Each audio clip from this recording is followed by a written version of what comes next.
Olá, galera. Bom dia, boa tarde, boa noite, certo?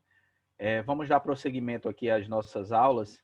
E só para lembrar, nós já trabalhamos 4 capítulos do nosso livro didático, ok? Já fizemos algumas atividades, já fizemos exercício de correção, beleza? E hoje, para a gente encerrar esse assunto que nós trabalhamos até agora, eu vou fazer aqui uma breve correção de alguns exercícios daqueles que foram passados para vocês, certo? Eu selecionei uns 4 ou 5 exercícios que eu vi lá que teve a maior incidência de erros, ou seja, vocês estão com maior dificuldade, com mais dúvidas, e trouxe para a gente fazer alguns esclarecimentos, ok? Prometo que vou ser breve, não vou demorar muito, vai ser um vídeo o mais rápido possível e vai ser muito bom para vocês, principalmente para quem pretende fazer Enem, ok? Então vamos lá, vou compartilhar aqui a tela com vocês, pronto. Então vamos lá.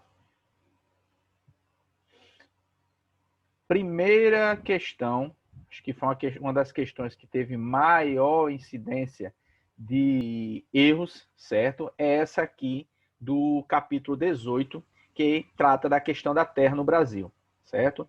E a questão, essa questão começa com um poema, um trecho de um poema aqui, desse senhorzinho aqui, certo? Para quem não conhece, certo? O nome dele é Patativa do Assaré, certo? Um dos maiores poetas nordestino, falecido em 2002, ok?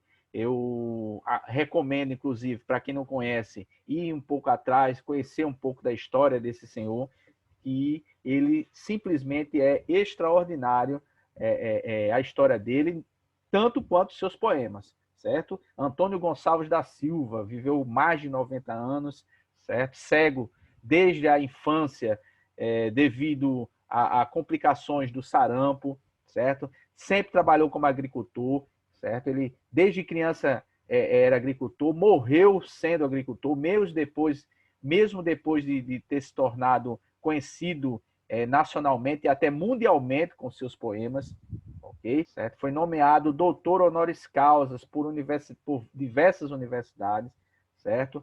E mesmo assim ele continuou humilde, continuou trabalhando a terra como agricultor, né? Na mesma cidade onde nasceu, lá em Assaré, no Ceará. Infelizmente ele não é tão reconhecido como deveria ser, não até mesmo no Nordeste, né? Mas no meio acadêmico, nos cursos de letra, nos cursos de graduação, de línguas, ele é muito comentado, não só aqui no Brasil, certo? Então, é merecedor da nossa atenção, que nós conheçamos um pouco mais dele.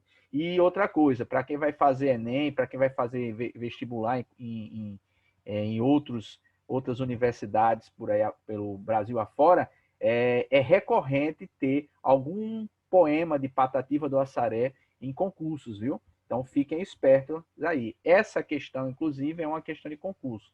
E curiosidade sobre ele é que Patativa, embora fosse alfabetizado, ele era praticamente um semi-analfabeto, né? Ele sabia as letras, mas ele não lia e escrevia muito bem. Mas todos os seus poemas ele guardava de memória. E mesmo com 90 anos de idade, ele era capaz de recitar poemas seus que ele escreveu ainda quando era criança, né? Isso é uma curiosidade muito interessante dele, né? Que a memória que ele tinha. E outra coisa é a forma como ele escreve, né? Uma forma espontânea, com o linguajar mesmo do sertanejo nordestino humilde, beleza? Então, eu recomendo que vocês aprofundem um pouco mais os estudos e o conhecimento sobre essa grande figura da cultura nordestina, Patativa do Assaré. Beleza? Então, vamos ao poema. Esta terra é desmedida e devia ser comum, devia ser repartida um taco para cada um. Modo de morar sossegado, eu já tenho imaginado que a baixa, o sertão e a serra devia ser coisa nossa. Quem não trabalha na roça, que diabo é que quer com a terra? Com esse poema, certo, inicia a questão certo? E o enunciado é o seguinte: marque a opção que melhor sintetiza esses versos, ok? Então, não vou nem me aprofundar muito aqui. De cara, a alternativa A já está dizendo tudo, a necessidade de uma reforma agrária, ok? Se você for olhar o poema aqui com um pouco mais de cuidado, você vai ver, essa terra é desmedida. O que é que ele quer dizer aqui? Essa terra é enorme, não dá nem para você medir ela. E devia ser comum, ou seja, devia ser de todos. Devia ser repartida, dividida, um taco para cada um pouquinho para cada pessoa. Modo de morar sossegado, ou seja, para que possamos viver em paz. Eu já tenho imaginado, eu já tenho pensado, imaginado, que a Baixa, o Sertão e a Serra, ou seja, todos os relevos do país, né, devia ser coisa nossa, devia ser de todos. Quem não trabalha na roça, ou seja, quem não é da agricultura, quem não vive da agricultura, do trabalho na terra, que diabo é que quer com a terra? Ou seja, quem não vive da agricultura, para que precisa ter terra? Então, ele está falando claramente da necessidade de uma reforma agrária. Por que não está falando da falta de assistência ao trabalho rural? Porque em nenhum momento ele fala sobre isso no seu poema. A classificação das unidades fisiográficas do território cearense. Até pode ser que ele fale alguma coisa aqui, ó, quando ele fala em Baixa, que é a Baixa, o Sertão e a Serra, que são relevos do Ceará. Mas não necessariamente ele está falando só disso. A baixa produtividade da terra agrícola, certo? Ele não fala disso em nenhum momento, ele está falando da necessidade de se repartir a terra, de se dividir com aqueles que vivem da agricultura, então ele está falando da necessidade de uma reforma agrária. Beleza? É uma questão fácil, mas que infelizmente teve bastante erros nos exercícios que foi passado. Essa questão aqui, referente ao capítulo 19, que é violência e desigualdade social, ele trata da violência no Brasil. Então, vamos ler aqui o texto que antecede aqui o enunciado. Embora o Brasil não viva uma situação de guerra civil ou de atentados terroristas, a violência tem sido um dos temas mais frequentes no noticiário nacional. Uma preocupação política e um tormento para o brasileiro comum, independentemente de sua classe social, de seu nível de instrução, de sua religião ou de sua inclinação política. Vive-se atualmente um clima de medo e insegurança generalizado. Essa sensação é confirmada pelas estatísticas que revelam o aumento crescente da criminalidade e, ao lado dela, da mortalidade por violência em nosso país, sendo o jovem a vítima preferencial. Certo? Esse texto é um texto de 2006, uma obra de sociológica, Sociologia, Sua Bússola para um Novo Mundo, ok? E eu faço ainda aqui um parêntese, né? Quando ele fala aqui que o jovem é a vítima preferencial, ok? Os dados mais recentes mostram que são os jovens, sim, e principalmente os jovens periféricos, os jovens negros, são esses que mais sofrem com a violência. Beleza? E o enunciado diz o seguinte: assinala a alternativa que apresente as causas, atenção aqui, galera, estruturais da violência nas áreas urbanas. Toda vez que vocês virem essa palavra aqui, estrutural, causas estruturais, certo? Muito cuidado. Né? Estrutural lembra estrutura, não é isso? É isso mesmo. Estrutura, a estrutura de uma casa. Qual é a estrutura de uma casa? É aquilo que mantém a casa em pé, que é o que? A sua base, certo? São os alicerces de uma casa, é a sua estrutura. Então, quando fala em causas estruturais, fala-se em causas primeiras. É aquela causa, certo, que está sustentando todas as outras formas de violência. Certo? É aquilo que dá a estrutura da violência, no caso, no Brasil. Beleza? Então, muito cuidado quando se fala em causas estruturais. A gente está falando da raiz do problema. Muitas vezes a gente é levado a pensar determinadas formas de violência como sendo a maior de todo, o principal problema. Mas nem sempre ele é a causa estrutural, ele é a estrutura do problema. Certo? Então, muito atenção quando vocês forem fazer uma questão que estiver falando de causas estruturais, de estrutura e por aí vai. Então, as alternativas que nós temos são as seguintes.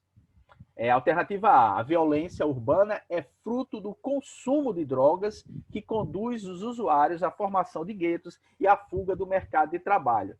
Olha só, atenção, lembra que eu falei sobre a questão de causas estruturais, não é?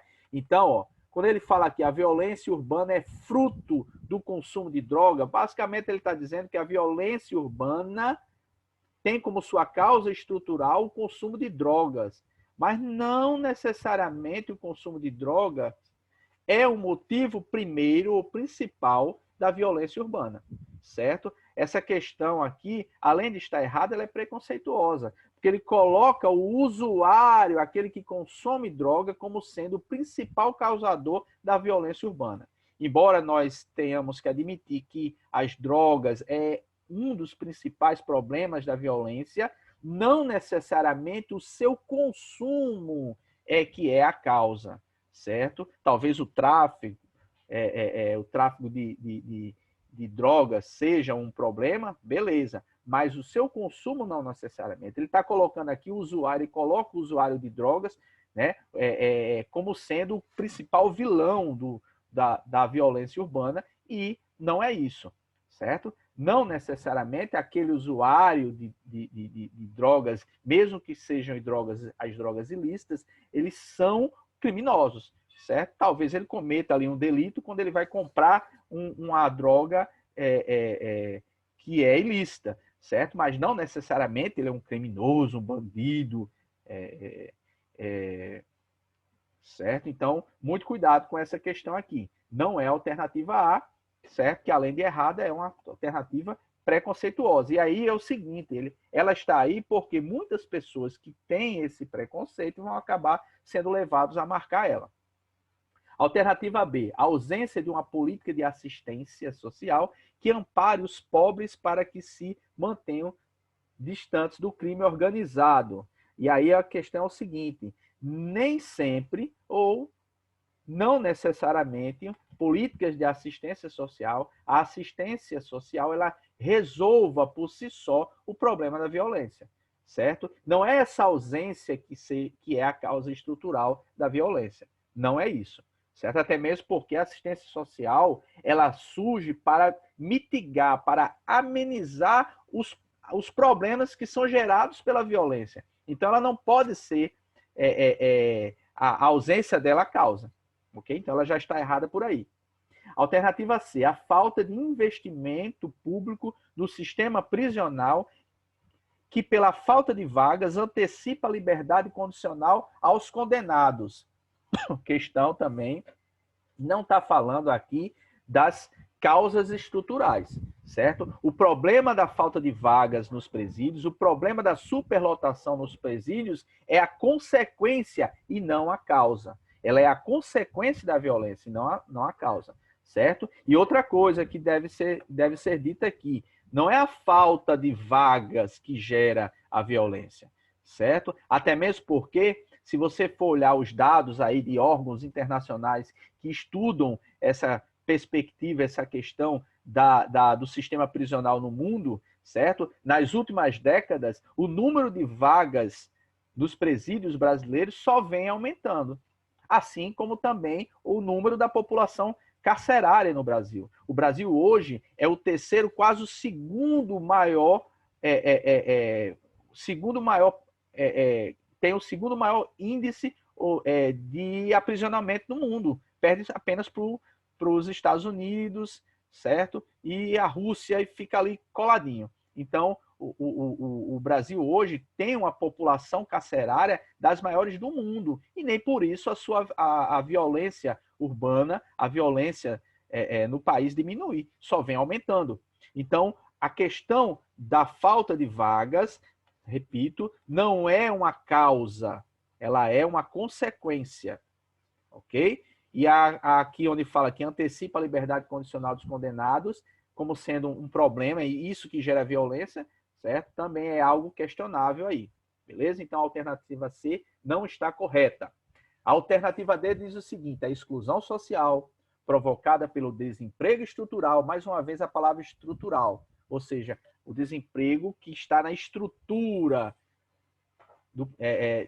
do problema de renda dos brasileiros. E pela ausência de perspectivas, fornece a base social, de novo, a base social, ou seja, a estrutura para a criminalidade urbana. Opa, será?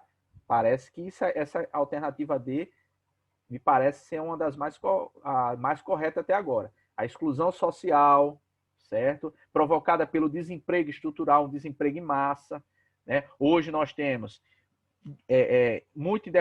um pouco em decorrência do problema da Covid, mas o Brasil já vinha passando por desemprego muito alto. Antes da pandemia, nós tínhamos 12% de desempregados, hoje nós estamos próximo de 14% de desempregados no Brasil, que é um número muito alto, acaba provocando uma determinada exclusão social, certo? Pessoas desempregadas, pessoas que não conseguem se colocar no mercado de trabalho, faltando comida em casa. Então, tudo isso acaba provocando um desespero, um desalento, que acaba levando à violência, certo? Uma falta de perspectiva, aquela pessoa que nasci pobre, vou viver pobre, vou viver desempregado, a minha vida é essa aqui, morando nessa comunidade aqui, convivendo com traficantes a toda hora aqui passando na minha porta. Tudo isso acaba levando à criminalidade urbana, certo? Então, isso aqui está bem próximo de ser a questão que a gente está procurando. Vamos ler a alternativa E, só para desencargo de consciência. A violência urbana no Brasil se encontra restrita a gangues juvenis que atuam nas áreas urbanas. Não está restrita a nenhuma gangue. Ela é disseminada por todas as áreas urbanas, certo? Então, a alternativa E também não está correta. Então, a resposta certa é a alternativa D. Beleza, galera? Espero que tenha ficado bem claro aqui quando a gente fala em problemas estruturais, certo? Então, vamos à próxima questão, capítulo 20, que fala sobre religiosidade e juventude no século XXI. A respeito do conceito de Estado laico, avalia as proposições a seguir e assinala a alternativa, atenção galera, alternativa incorreta. Muito cuidado aí para quem vai fazer Enem, certo? Eles costumam colocar bastante isso aqui, ó. Não é pegadinha, viu? É só para saber se o aluno, ele além de dominar os conceitos e a teoria, ele consegue ler e interpretar texto, certo? Então, isso aqui é justamente para saber se o aluno ele está atento ao que se pede.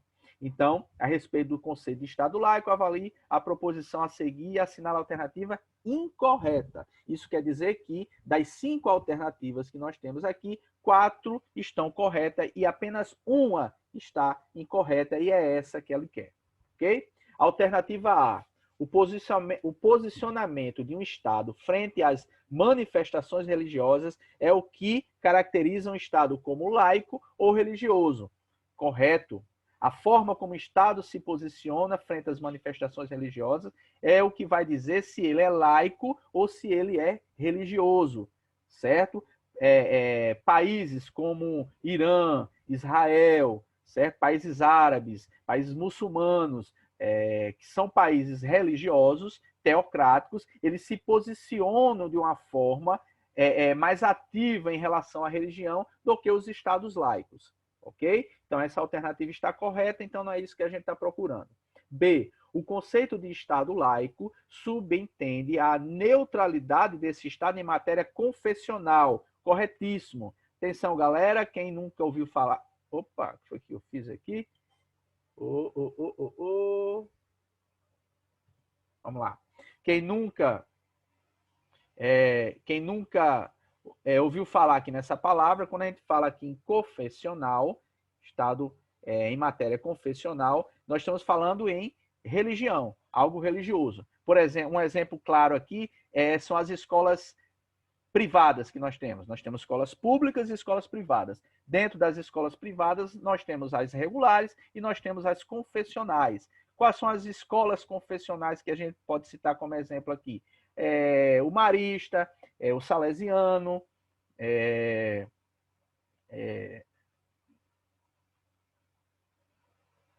As escolas adventistas, né, são escolas de caráter confessional, são escolas religiosas, que além das matérias normais que a gente trabalha, eles ainda trabalham religiosidade, tem horário para orações, para rezar e por aí vai, certo? Então, quando fala em confessional, está falando em religião. Então, o conceito de Estado laico subentende a neutralidade. O Estado tem que estar neutro em relação às matérias confessionais.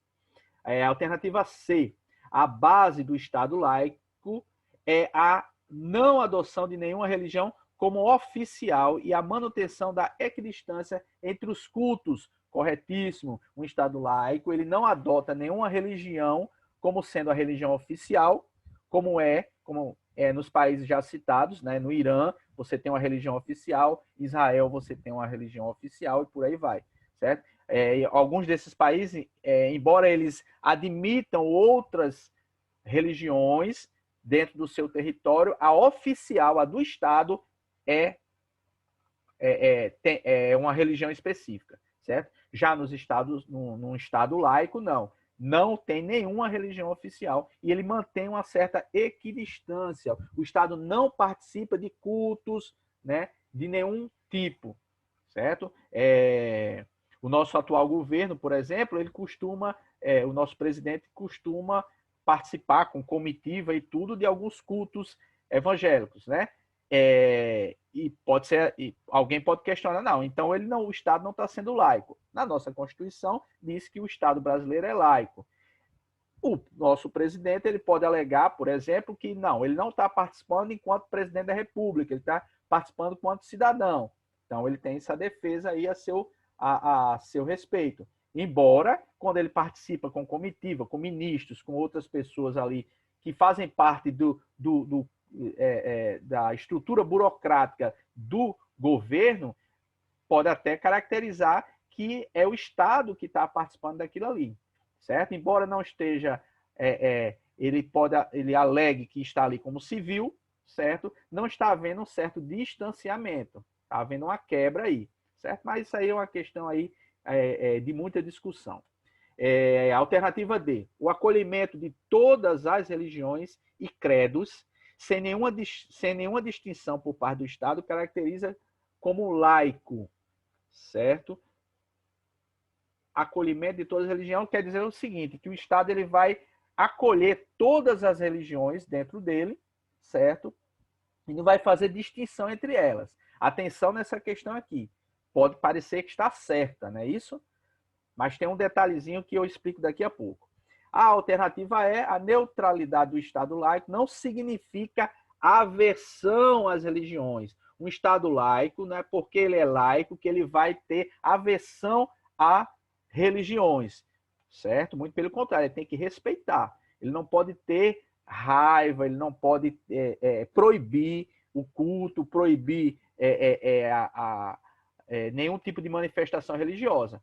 Ele tem que aceitar e sair dentro do território da nação, certo? Mas ele não pode ter aversão. Então, não significa, porque o Estado é laico, que ele vai ter aversão. Há estados considerados laicos que incentivam a religiosidade, embora não a adotem como oficial. Está correto isso aqui. A alternativa que está errada é a D, quando ele fala em acolhimento de todas as religiões e credos, sem nenhuma distinção por parte do Estado, caracteriza como laico. Não, o Estado ele não tem que acolher religião nenhuma.